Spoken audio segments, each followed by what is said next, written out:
Morning everybody, thanks for joining us today. I'm Kathy, one of the educators for Arthritis New Zealand, and I'm very pleased to have with me this morning Franky Spite, who is an occupational therapist at Masterton Hospital. And Franky has very kindly agreed to do a webinar for us today about ideas to help with independence at home. So I'm just going to hand over to Franky. She's going to do her presentation, and then I will pop back at the end just to do a wee wrap up and see if there's any questions or chat for us as well. So I'm handing over to Franky. Thanks, Franky. Thank you, Kathy. So good morning, everybody who's watching, and I hope some of you are. It would be great to know that I'm able to perhaps give you a few ideas this morning.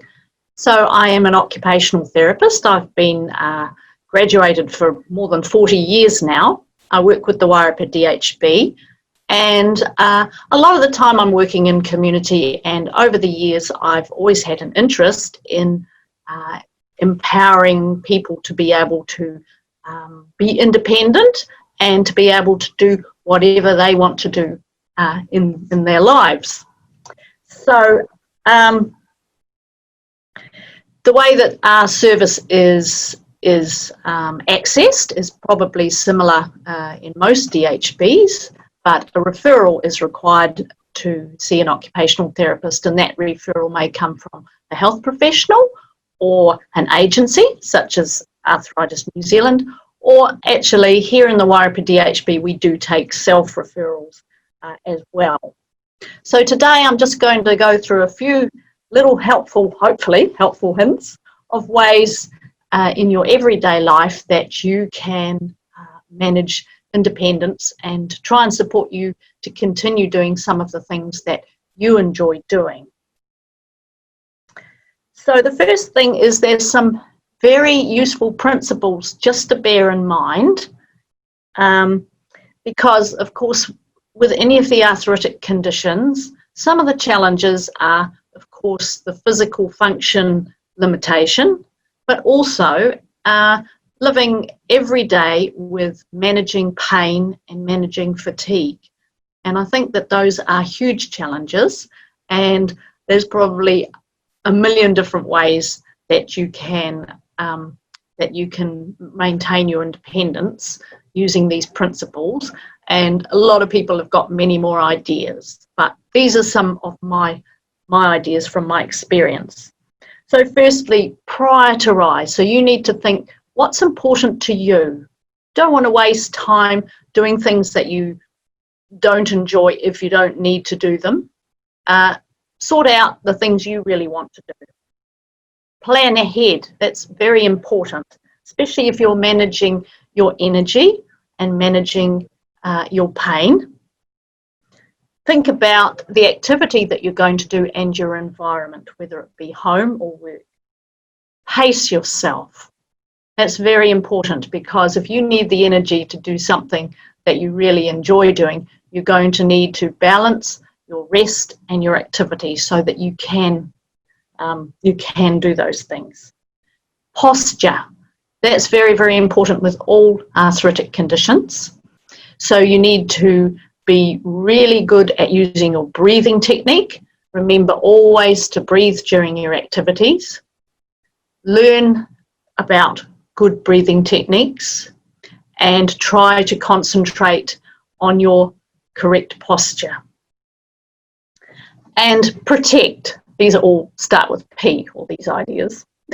Protect, and I'm just going to mention protecting the joints in your hands. I'll just mention it quite briefly, but it's very important because the smallest joints in our body are the ones which are the most vulnerable.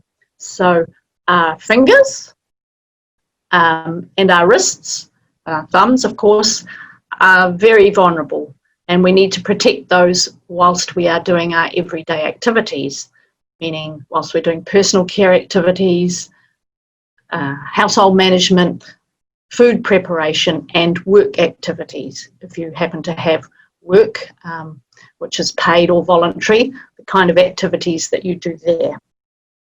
Just to mention about The hands, if you want to protect your hands, try not to use the smaller joints to lift anything. Use both hands together. Use your larger joints, such as your forearms and elbows. So don't lift with your fingertips because they're very vulnerable. Don't hold items for long periods of time, and try not to have postures with your hands which is moving away from the thumb. So for example, at home, when you're doing something with your dishcloth, it might be washing the dishes, wiping the benches. You might be a person who polishes and dusts, not me. Make sure that you are not moving, and when you're wringing out the dishcloth, make sure that you're moving away from the little fingers and moving towards the thumb.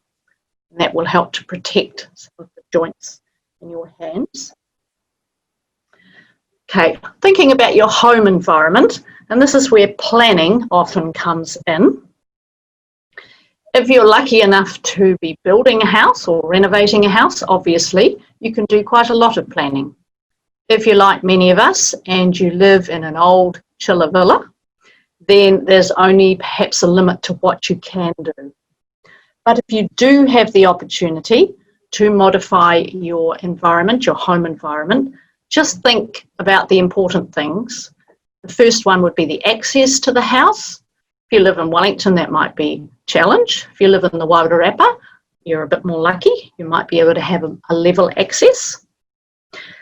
You need to think about the bathroom area and the toilet. So if your bathroom has got a bath or a shub, that's going to be a big problem.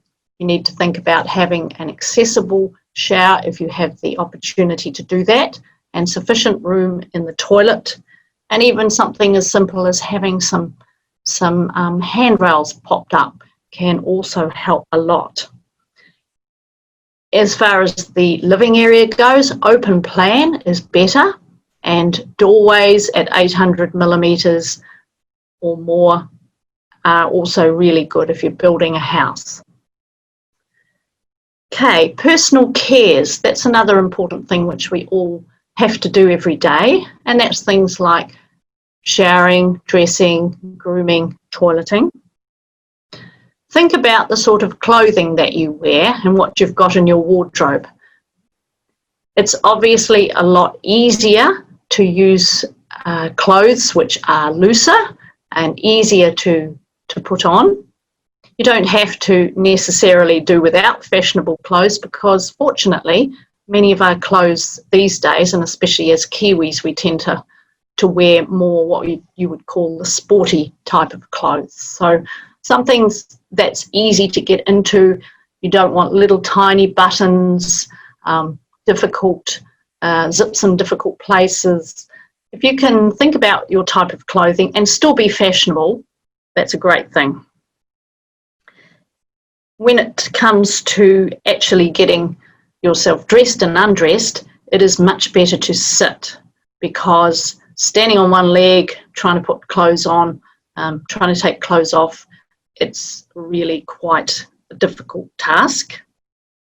So there are a lot of different types of gadgets and assistive devices that you can use for helping you to get dressed and undressed. And most of them are available commercially, and some of them are not even expensive.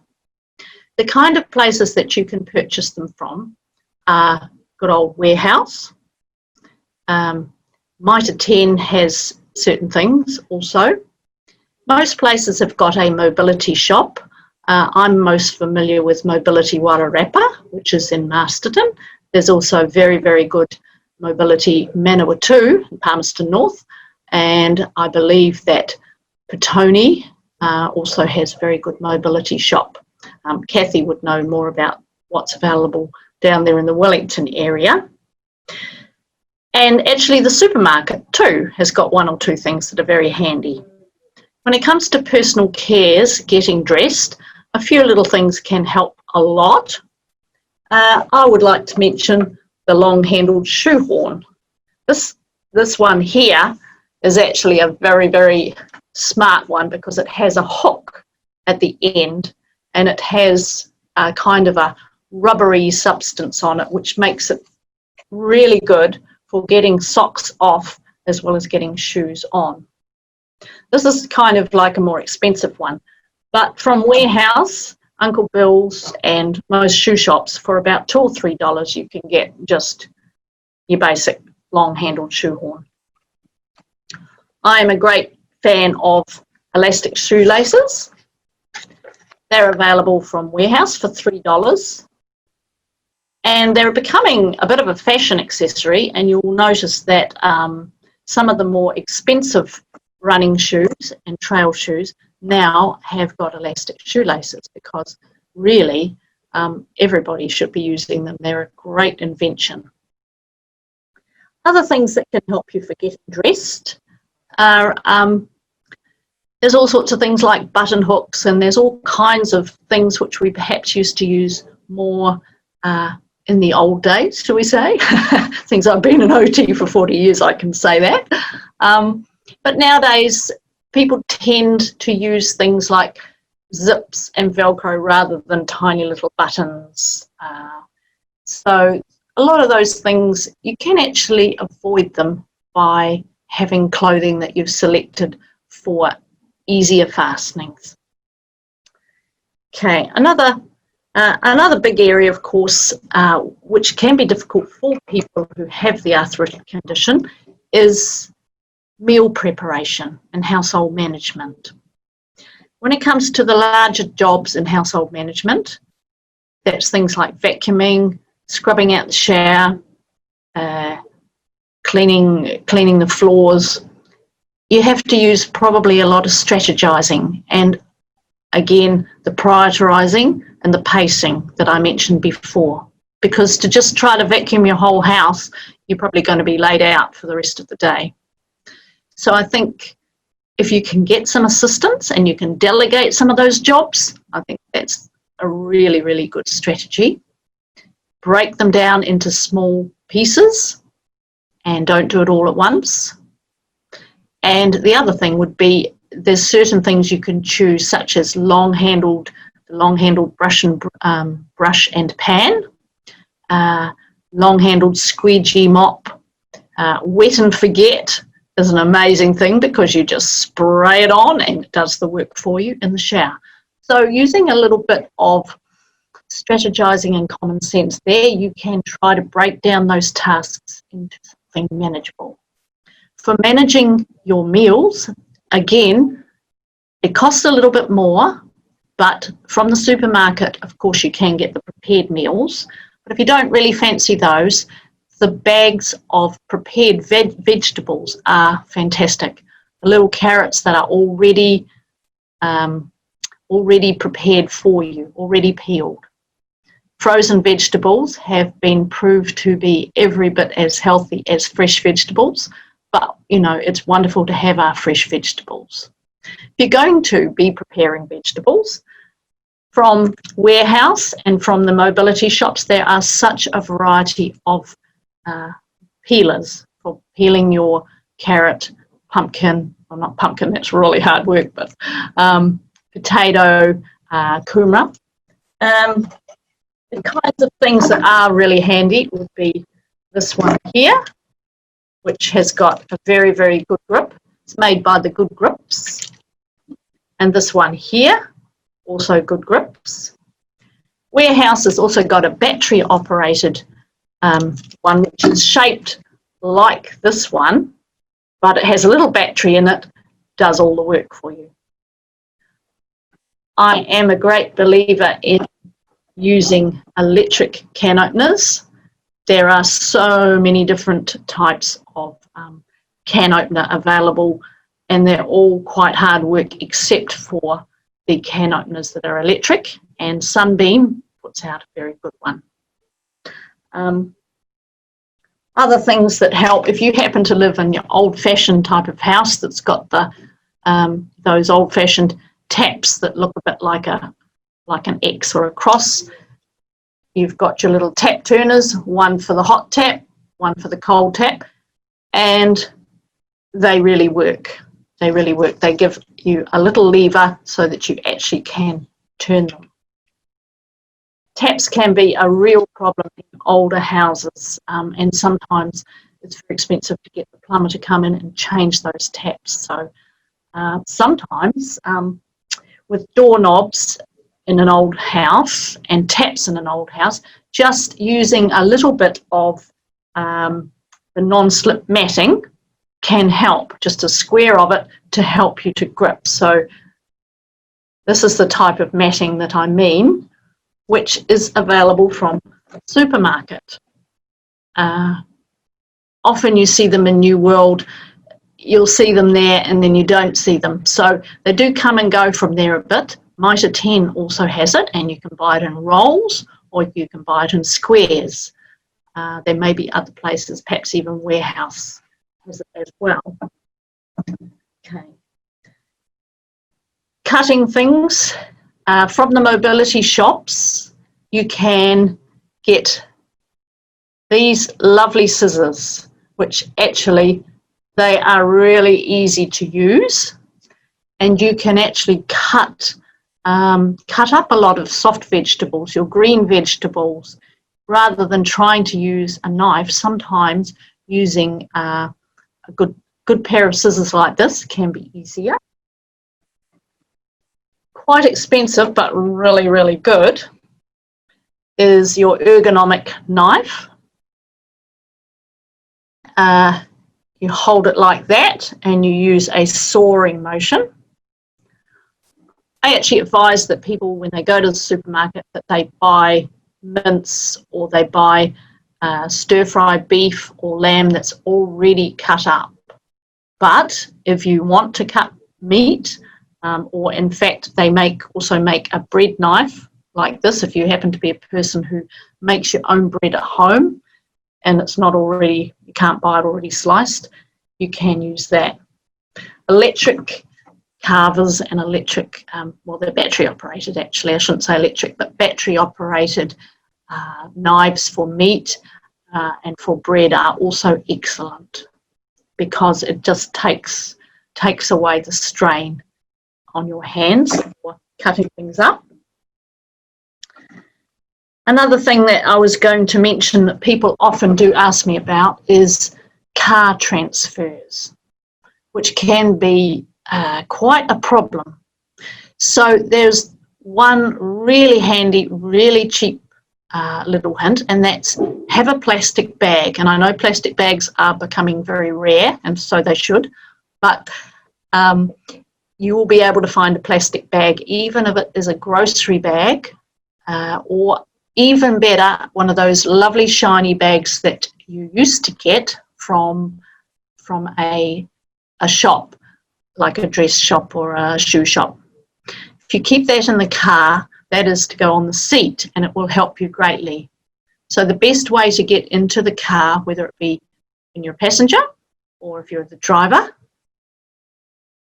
back up to the car, put your bottom onto the seat where you've got your plastic bag, then slide your bottom as far as you can to the middle of the car, that's towards the handbrake or console in the middle, and then ease your legs in. Even if you're a tall person and you have very stiff knees, it will help greatly. So, and then you can settle your bottom back into the centre of the seat and put your seatbelt on. When you're getting out of the car, do the reverse. So move towards the handbrake, ease your legs out of the car, slide towards the door, and then you can use the door jamb to help you to stand up. There are a lot of gadgets also that you can purchase from mobility shops for car transfers. There is like a little turntable, which I have here. It's probably can't see it very well, but it looks like a disc and it turns on itself, rather like your good old Lazy Susan that used to be fashionable in the middle of the table for putting all your different condiments on. They are good. They cost a little bit more than a plastic bag, but they probably are a little bit more effective. Moving beyond that, if you need actually something more to help you into the car, you may need to get the advice of an occupational therapist such as Kevin O'Leary, who is private practice, works in the Wellington area. Or there are a variety of things which are available from shops, workshops, engineering workshops who specialise in car modifications. There are seats that swing out, and there's a variety of other things which can modify your car. Just to mention, I'm nearly finished, but just to mention a couple of other things which could also be very helpful. If you're a person who has arthritis in your knees or hips, and you're perhaps going to be, or you may be on a wait list, and you're planning to have joint replacements, something very, very useful is that if you go onto the Ministry of Health website and you just put into the search box, put hip replacements or knee replacements, there is a whole series of little videos which show you how to do things. For example, the little videos, they last about 2 or 3 minutes each, and you can choose what you want to look at. They have things like the exercises for doing before hip or knee replacements. They also have how to do the car transfer that I just described. They also have how to get dressed, showered, washed and dried with long-handled, like long-handled brush, long-handled shoe horn, all those sorts of things following a hip replacement. They have a whole lot of different techniques, and they're very good actually, and it's well worth having a look. So that would be my suggestion for that, because it goes into a lot more detail than what I have time for today. Apart from that, I think that's probably about all I have today for you for helpful hints.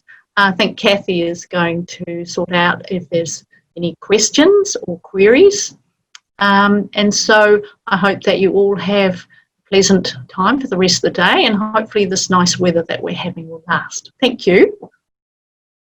Over to you, Kathy. Yeah, thanks, Franky. That was really informative. I learned a few things, and I'm confident that our viewers will have as well, and have had a reminder about some of those things that there are available to use to make life a little bit easier around the home. So thank you for joining us today, Franky. It's been great to have you on. We really appreciated you taking the time to do this.